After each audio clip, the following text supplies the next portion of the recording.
Continue second classes. నేను సావిత్రిబాయిలో next topic, next విషయము continue. పీస్వాల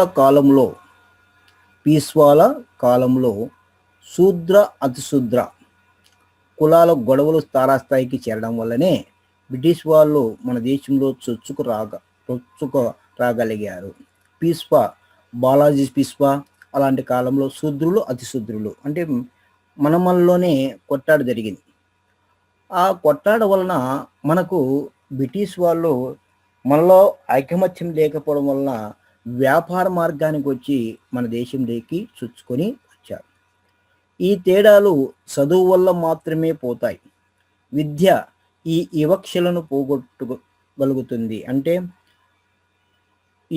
ఈ కులము ఆ కులము అనేది లేకుండా విద్య చదువుకుంటే మనకి ఈ కులమతాలు అనేటివి ఉండవు అని నా ఆలోచన. ఆ విద్య మన ధ్యేయం కావాలి. అణిచివేయబడ్డ వర్గాల ప్రజలకు చదువు చెప్పాలి అంటే ఎస్సీ ఎస్టీ వాళ్లకు చదువు చెప్పాలనే ఆలోచన కలిగింది సేఠ్జీకి, సావిత్రిబాయికి. విద్యావంతుల్ని చేయాలి. అయితే నువ్వు చదువు చెబుతుంటే నేను చూస్తూ ఉండాలా, లేకపోతే వంట చేసి పెట్టాలా? సేఠ్జీ తన ఆలోచనలో మునిగిపోయేవాడు. ఈ మాటలు ఆయన అంటుంటే ఆయన ఆలోచనలో ఆయన ఉండేవాడు. కళ్ళ ముందున్న భార్యను కూడా కనపడలేదు. విద్య అనే తపన ఆవహించిన మహావృక్షంలా ఉన్నాడు. అంటే తన పక్కన ఏం జరుగుతుందో కూడా తెలియనటువంటి స్థితిలో ఆ సేఠ్జీ ఉన్నాడని మనకి ఇక్కడ అర్థమవుతుంది.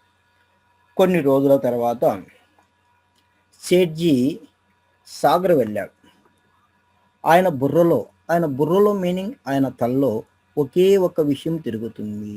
ఆయన బుర్రలో ఒక్కటే ఆలోచన ఉంది, చదువు చదువు చదువు. ఏమీ వేరే వ్యాపకాలు ఏమీ లేవు, కేవలం చదువు చదువు చదువు.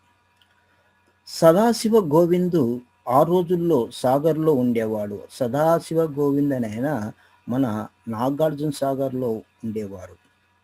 ఆయన సేఠ్జీని ఫర్రార్ అనే ఆమె నడిపే బడికి తీసుకువెళ్ళాడు. సదాశివ గోవిందు తనకు తెలిసినటువంటి వ్యక్తి సేఠ్జీకి, సాగర్లో ఉండేవాడు. ఆమె అక్కడ ఫర్రార్ అనే ఆమె తెల్లజాతి మీనింగ్ ఇంగ్లీష్ వాళ్ళని అర్థం. ఆమె నడిపే బడికి తీసుకెళ్ళాడు మన సేఠ్జీని సదాశివ గోవింద్. ఆమె తెల్లజాతి మనిషి. వీళ్ళిద్దరూ బళ్ళో మీనింగ్ పాఠశాలలో అర్థం. బళ్ళో ఏం నేర్పాలి, ఎట్లా నేర్పాలి అని ఆమెను అడగడానికి వెళ్ళారు. ఆమె అందిగా, ఇంటికి కేంద్రం ఆడమనిషి, ఇంటికి కేంద్ర బిందువు ఆడమనిషి.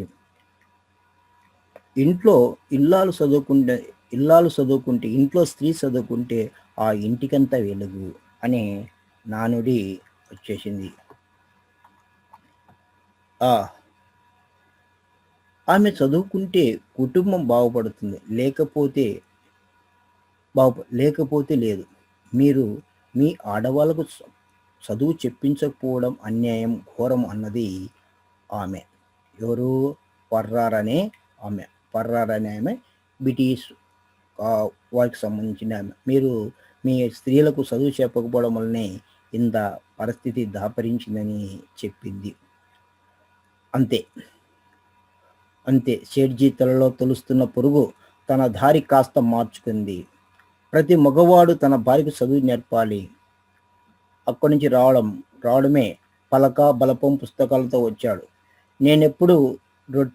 నేనప్పుడే రొట్టెలు చేసి పొయ్యి ఆర్పుపోతుండగా, అంటే ఈ కాలంలో పొయ్యి మనకు గ్యాస్ పొయ్యి అట్లుండే, పూర్వకాలము కట్టెల పొయ్యి ఉన్నది. వాళ్ళు ఎక్కువగా అక్కడ వాళ్ళు కాబట్టి రొట్టెలు ఎక్కువ చేసుకుంటారు. రొట్టె చేసి పొయ్యి ఆర్పుపోతుండగా ఆయన ముఖం వెలిగిపోతూ ఉంది. కాళ్ళు చేతులు కడుక్కుంటూనే నన్ను కేకేశాడు. అంతా సిద్ధంగా ఉంది, రొట్టెలు కూర అన్నీ ఉన్నాయి, నీదే ఆలస్యమని నేను కేక పెట్టాను. నేనంటే సావిత్రిబాయి. నాకిప్పుడు రొట్టె గిట్టే ఏమి వద్దు, రొట్టె గిట్టే ఊతపదమ్మ, నువ్వు ముందుట్రా అన్నాడు. అబ్బబ్బా! ఇవాళ సేట్‌జీకి ఏమైంది అనుకుంటూ వచ్చాను. సేట్‌జీ చేతిలో పుస్తకాల రాశి మీనింగ్ ఎక్కువగా పుస్తకాలు, తర్వాత పలక, బలపము ఎన్ని తీసుకొని ఆయన దగ్గర ఉండాయని చెప్పారు. అప్పటినుంచి నా చదువు మొదలైంది. ఎవరి చదువు? సావిత్రిబాయికి సేట్‌జీ చదువు నేర్పడం ప్రారంభమైంది. సేట్‌జీ పలక మీద వరుసగా అచ్చులు, హల్లులు రాసి రుద్దమన్నాడు. మనకు ఆ నుంచి అమ్మహ వరకు అచ్చులు, కా నుంచి బండిరా వరకు హల్లులు ఉన్నాయి. వాటిని రుద్దిచ్చి చెప్పేవాడు సేట్‌జీ. అవే మళ్ళీ మళ్ళీ వేళ్ళు నొప్పి పెడుతున్నాయి. విసుగు పుట్టేది. సేట్‌జీ ప్రతి క్షణము నా చదువుపై శ్రద్ధ పెట్టాడు. నాకిప్పుడు చదవడం వచ్చింది.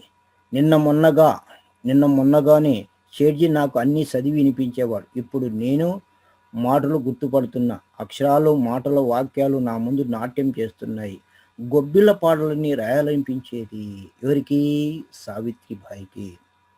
నా పేరు రాయాలని, దాన్ని నా వేళ్ళతో తాకి చూసుకోవాలని అనిపించేది. నెమ్మదిగా నాకు చదవడం అంటే చాలా ఇష్టం కలిగింది. అంటే స్లోగా దానిపైన మక్కువ పెరిగింది చదువు పైన.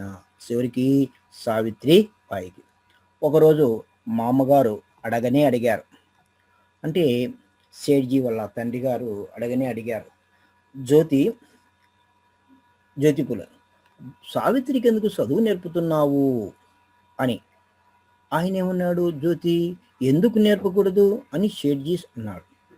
అసలు మన కులము వాళ్ళే చదువుకోకూడదు. అంటే అంటరాని కులం అని చెప్పేసి అనుకుంటున్నారు పూర్వకాలంలో. కానీ మనం చదువుకోకూడదు. అయినా నిన్ను చదివించాను. ఇప్పుడు నువ్వు నీ భార్యకు చదువు చెబుతున్నావు అని మా అమ్మగారు అన్నారు. ఆమె కూడా మనిషేగా, కాదంటే చెప్పు అని సేట్‌జీ అన్నాడు. నిజమే కావచ్చు, కానీ ఆడదానికి చదువు పనికిరాదు. చదువుకున్న ఆడది చెడిపోతుంది, బుద్ధి లేనిదవుతుందని మామగారు అన్నారు. చూడు, ఆడదానికి చదువు పనికిరాదు, చదువుకున్న ఆడది చెడిపోతుంది, బుద్ధి లేనిదని మూఢనమ్మకాలు ఆ రోజుల్లో బలంగా ఉన్నది. దానికి సేట్‌జీ, నాన్న, సావిత్రి చదువుకొని ఆ మాటలన్నీ అబద్ధాలని నిరూపిస్తుంది. మీరు అనుకున్నటువంటి మాటలన్నీ అబద్ధము అని నిరూపిస్తుంది అని చెప్పాడు అని అన్నాడు. సేట్‌జీ మామగారు ఇంకేమీ చెప్పలేక అక్కడి నుంచి వెళ్ళిపోయారు. ఇదంతా ఒకవైపు జరుగుతుండగానే సేట్‌జీ తక్కువ కులాల ఆడపిల్లల కోసం ఒక బడి పెట్టాడు. బడి మీనింగ్ పాఠశాలను పెట్టాడు. ఆ తక్కువ కులాలంటే అంత బీద కులాలకు సంబంధించిన వాళ్ళందరి కోసం ఒక పాఠశాలను ఏర్పాటు చేశాడు. ఇక దాంతో ప్రళయం ముంచుకొచ్చింది. ప్రళయము మీనింగ్ ఆపద. ప్రళయం మీనింగ్ ఆపద.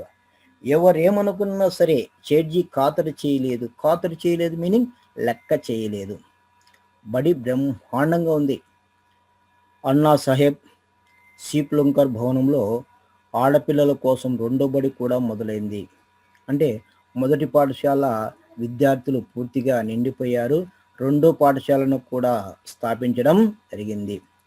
కేశవరావు, భవాల్కర్, జగన్నాథ్, సదాశివ్, అన్నశాస్త్రి, బుద్ధే, బాపు రావుజీ ముందే, విష్ణుమేశ్వర్, బిడే, కృష్ణమూర్తి, చిప్లుంకర్ వీళ్ళందరూ కార్యనిర్వాహకులుగా ఉన్నారు. కార్యనిర్వాహకులు అంటే ఆ పాఠశాల యొక్క బాగోగులను చూసేటువంటి వారని మనము అర్థము చేసుకోవాలి. ఆ బడి కూడా చక్కగా నడుస్తుంది. ఒకరోజు సాయంత్రం సేట్‌జీ ముఖం వేలాడేసుకుని వచ్చాడు. వేలాడేసుకోవడం అంటే అర్థమేమి? చాలా ముఖం అంతా చిన్నబోయి వచ్చాడు సేట్‌జీ. ఏం జరిగిందని అడిగాను. ఎవరు అడిగారు? సావిత్రిబాయి. ఆయన మాట్లాడకుండా అటు ఇటు అశాంతిగా తిరుగుతున్నాడు. అశాంతి అంటే శాంతి లేకుండా, అంటే ప్రశాంతత లేకుండా తిరుగుతూ ఉన్నాడు. మళ్ళీ అడిగాను, ఏమైంది మీకు? ఏమన్నా జరగరానిది ఏమన్నా జరిగిందా అని సావిత్రిబాయి అడగగానే దానికి సేట్‌జీ, స్కూలు నడిపే పంతులు గారు బడి మానేశాడు. స్కూలు నడిపే అంటే స్కూలును మొత్తం చూసుకునేటువంటి పంతులు గారు బడి మానేశారంటే ఇక్కడి నుంచి రావడం లేదు. ఇప్పుడు ఏం చేయాలి అన్నాను. మనమేం చేయగలం అన్నాను. నాకు తెలియడంలా. కానీ తక్కువ కులాల వారు కూడా చదువుకొని టీచర్లు కావాలి, ఉపాధ్యాయులు కావాలి. కానీ అంతవరకు ఏం చేయాలి? చివరకు కొత్త పంతులు గారు దొరికే వరకు నన్ను బడికి రమ్మన్నాడు. సరే అంతో ఇంతో నేర్చుకున్నావు కదా నువ్వు. కొత్త పంతులు ఎవరైనా వచ్చే లోపల ఈ పిల్లలకు నీవు కొన్ని పాఠాలు బోధించదవు. నీవు స్కూల్‌కి రావాలి అని సావిత్రిబాయిని సేఠ్జీ అడిగారు. ఆ! చివరకు ఆ పిల్లలకు పుస్తకాలు చదివి వినిపించుదువు గాని అన్నాడు. నేనా? చదువు చెప్పడమా? నా వల్ల కాదు బాబోయ్! నేను చెప్పేది వినిపించుకోకుండానే సేఠ్జీ బవల్కర్‌తో మాట్లాడడానికి వెళ్ళిపోయాడు. ఆ బవల్కర్, సేఠ్జీ ఏం మాట్లాడుకున్నారో నాకేమీ తెలియదు. దేవుడికే తెలియాలి. వాళ్ళేం మాట్లాడుకున్నారో దేవుడికి తెలియాలి. బవల్కర్ గారు వెంటనే మా ఇంటికొచ్చారు. అంతా నిర్ణయం అయిపోయింది. రేపటి నుంచి నువ్వు బడికి వచ్చి పిల్లలకు చదువు చెప్పాలి అని అన్నారు. నేనెట్లా చెప్తాను? ఏం చెప్తాను అని అన్నాను. నువ్వు చెప్తావు అంతే. ఎట్లా చెప్పాలో నేను నేర్పిస్తా. వాళ్ళిద్దరు కూడా నేను చెప్పేది వినిపించుకునే స్థితిలో లేరు. బడిలో పాఠాలు చెప్పడానికి ఒప్పుక తప్పలేదు. ఆ రోజు నుంచి నేను ఉపాధ్యాయురాలుగా మారడం జరిగింది. అందుకే ఈమెను ప్రపంచ మహిళా ఉపాధ్యాయ దినోత్సవం ఈమెను గౌరవిస్తారు. ఈమె పేరుతో ప్రపంచ ఉపాధ్యాయ దినోత్సవాన్ని కూడా జరుపుకుంటూ ఉన్నారు. నేను బడికి పోతుంటే జనం కిటికీల వెనకలు నిలబడి తిట్టేవారు. చూడండి, నేను బడికి పోతుంటే జనం అంటే ఆ ఊర్లో ఉన్న ప్రజలు కిటికీల వెనక నిలబడి, అంటే కిటికీ బయట పోతుంటే కిటికీలను చూసి తిట్టేవారు, శాపనార్థాలు పెట్టేవారు. అబ్బా, ఈమె పోయి పిల్లలకు చదువు చెప్తుందంట, ఈమె ఉద్ధరిస్తుందంట, అట్లా ఇట్లా లేనిపోని మాటలన్నీ మాట్లాడేవారు ఆ ఊర్లో ఉన్నటువంటి స్త్రీలు. నీచమైన మాటలన్నీ అనేవారు. బడికి వెళ్ళగానే అక్కడ తలుపులు కిటికీలు మూసే లోపల పిల్లలకు సుమతి శతకం, కూడికలు, తీసివేతలు, భూగోళ శాస్త్రం, మరాఠా చరిత్ర ఇవన్నీ చెప్పేదాన్ని. కిటికీలన్నీ మూసి, వాకిలి తలుపులన్నీ మూసి పిల్లలకు సుమతి శతకం, నీతి పద్యాలను చెప్పేది ఎవరు? సావిత్రిబాయి. సేఠ్జీ మాలం మాదిగల పేటలకు వెళ్ళి, మాలం మాదిగలు అంటే ఎస్సీ ఎస్టీ వాళ్ళ వీధుల్లోకి వెళ్ళి చదువు ఎంత అవసరమో ప్రచారం చేస్తుండేవాడు. అయ్యా, మీకు చదువు అవసరము, మీరు చదువుకోకపోవడం వల్ల, ఇంత నిరక్షరాస్యత వల్ల మనం ఈ విధంగా ఉన్నాము, మనమంతా అక్షరాస్యులు కావాలి అని ఆయన ఊరు తిరుగుతూ ప్రచారం చేస్తూ ఉన్నాడు ఎవరు? సేఠ్జీ. తర్వాత ఆ రోజుల్లో సేఠ్జీ జస్టిస్ రనడే ఇలా అనేవారు, మానవులందరూ పుట్టుకతో సమానము, మనము అందరము పుట్టుకతో అందరూ సమానము, ఆ కులము ఈ కులం అనేది లేదు, అందరిలో రక్తం ఒకటే, వాళ్ళు ఒకరికొకరు సమానులుగా చూసుకోవాలి, ఏ ఒక్కరి ప్రయోజనము మిగిలిన వారందరికీ హాని చేసేదిగా ఉండకూడదు. హాని చేసేదంటే చెడ్డుగా ఉండకూడదు. కానీ ఇట్లా ఆలోచించే శక్తి కూడా నశించిపోతుంది. ఇప్పటికే నశించిపోయిన దాన్ని పునరుద్ధరించడానికి ఒక తరం మొత్తం పనిచేసినా చాలదు. పునరుద్ధరించడం అంటే మళ్ళీ మొదలు పెట్టడం. ఒక తరం అంటే పుట్టినప్పటి నుంచి చనిపోయే వరకు ఉండేదా ఒక తరం అంట. కానీ ఒకవైపు నాశనం ఇంకా జరుగుతూనే ఉంది. చివరకు మన చేతుల్లో ఏది మిగలదా అనిపించే విధంగా నడుస్తుంది చరిత్ర. ఆ విధంగా ఆ రోజుల్లో మూఢనమ్మకాలు ఇవన్నీ గట్టిగా నమ్మేవారు. కానీ ఆ రోజుల్లో ఇట్లా లేదు. ఆలోచన శక్తి నాశనం కాలేదు. మీకు చెప్తాను వినండి. ఒకరోజు రాత్రి అందరం అన్నాలు తిన్నాం. అందరూ ఎవరి ఇళ్లకు వాళ్ళు వెళ్ళిపోయారు. అంటే అందరం భోంచేసిన తర్వాత ఎవరి ఇళ్లకు వాళ్ళు వెళ్ళిపోయారు.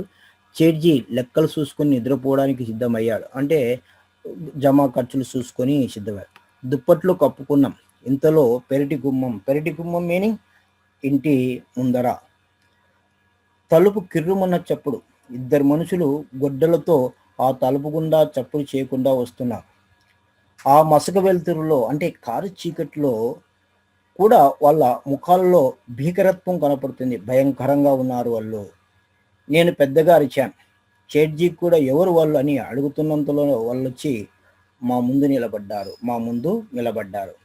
గొడ్డళ్ళు పైకెత్తారు. నేను పరిగెత్తుకు వెళ్ళి వాళ్ళకు సేట్‌జీకి మధ్యలో నిలబడ్డాను. అంటే సేట్‌జీ ఈమె ఎనకల ఉన్నాడు. సేట్‌జీకి ముందు ఈమె ఉందని అర్థం చేసుకోవాలి. అన్నలారా ఆపండి. దయచేసి వెళ్ళిపోండి. భయంతో ప్రార్థించాను సావిత్రిబాయి. వాళ్ళలో ఒకడు గర్జించాడు. గర్జించాడు మీనింగ్ గట్టిగా అరిచాడు. నువ్వు అవతలికి పో. మేము ఆగడానికి ఇక్కడ రాలేదు. అయితే మీరిక్కడ ఎందుకొచ్చారు అని అడిగాడు షెడ్జీ నెమ్మదిగా. నెమ్మదిగా అంటే చాలా శాంతంగా అని. కొందరు పెద్దలు నిన్ను చంపే కాంట్రాక్ట్ మాకిచ్చారు. అంటే కొంతమంది నిన్ను చంపడానికి మా చేతికి కాంట్రాక్ట్‌కి ఇచ్చారు. కొంత అమౌంట్ మాట్లాడి ఇచ్చారు. నువ్వు ఈ బడులు నడపడం, ఈ యవ్వారం మీనింగ్ ఈ విషయమంతా మానేస్తే గాని సంఘం బాగుపడదని వాళ్ళు చెప్పారు. నువ్వు బడులు, గిడులు ఇన్ని ఏం లేకుండా సంఘం బాగుపడాలంటే ఈ విధంగా చేయాలి చెప్పారు. అంటే నా చావు మీకు లాభం అన్నమాట. చంపండి. మరి బీదవాళ్ళకు సహాయం చేయడమే నా జీవిత ఆశయం. నేను పేదవారికి సహాయం చేయడమే నా యొక్క జీవితంలో ఉన్నటువంటి ఆశయం. వాళ్ళ చేతుల్లో చావటంలో తప్పేముంది? పేదవాళ్ళకు సహాయం చేయాలనుకున్నాను. ఆ విధంగా చేస్తున్నాను. వాళ్ళ చేతిలో చావడం తప్పేముంది? చంపండి. రండి చంపండి అని సేట్‌జీ మెడ వంచి సిద్ధమయ్యాడు. చంపండి. మీరు చంపడానికి వచ్చారు కదా! చంపండి. వాళ్ళు ఆ విధంగా అన్నారు కదా! చంపండి అని చెప్పి తల పూర్తిగా వంచాడు. శాంతంగా సావుకు సిద్ధమయ్యాడు. అంతా నిశ్శబ్దంగా ఉంది. అంతే ప్రశాంత వాతావరణంలో ఉంది. నేను ఊపిరి తీసే చప్పుడొకటి వినిపిస్తుంది. అంటే గుండె చప్పుడు ఒకటి మాత్రమే వినిపిస్తుంది. ఆ ఇద్దరు మనుషులు గొడ్డలు కింద పడేశారు. సేట్‌జీ కాళ్ళ మీద పడ్డారు. మేము మిమ్మల్ని చంపం. మీరు మాకు తండ్రి లాంటి వారు. ఇప్పుడే వెళ్ళి మమ్మల్ని పంపించిన వాళ్ళని చంపి వస్తాం. వాళ్ళ వాళ్ళ కళ్ళు ఎర్రగా ఉన్నాయి. కోపము, బాధ రెండు ఆ కళ్ళలో కనపడుతున్నాయి. ఎవరినో చంపడానికి వచ్చినటువంటి వాళ్ళు. సేట్‌జీ వాళ్ళను ఆపాడు. వాళ్ళ ఆలోచన మారేదాకా వాళ్ళతో మాట్లాడాడు. అంటే ఆ క్షణంలో ఆ కోపం చల్లారే వరకు అక్కడ ఆపారు. ఆ ఇద్దరి హంతకుల పేర్లు ధోండీరామ్, నామ్దేవ్. కుంభార్ రోడే. వాళ్ళిద్దరూ రాత్రి బడిలో చేరారు. తర్వాత రోడే సేట్‌జీ బాడీగార్డు తయారయ్యాడు. కుంభార్ వేదాచార్ అనే పుస్తకం రాసి మా పనికెంతో సహకరించాడు. చంపడానికి వచ్చిన వాళ్ళ హృదయం మారిందంటే ఆ రోజుల్లో మనుషులు ఆలోచించేవాళ్ళు. నాకు అట్లాగే అనిపించింది. కాబట్టి ఈ విధంగా ఉందని అర్థము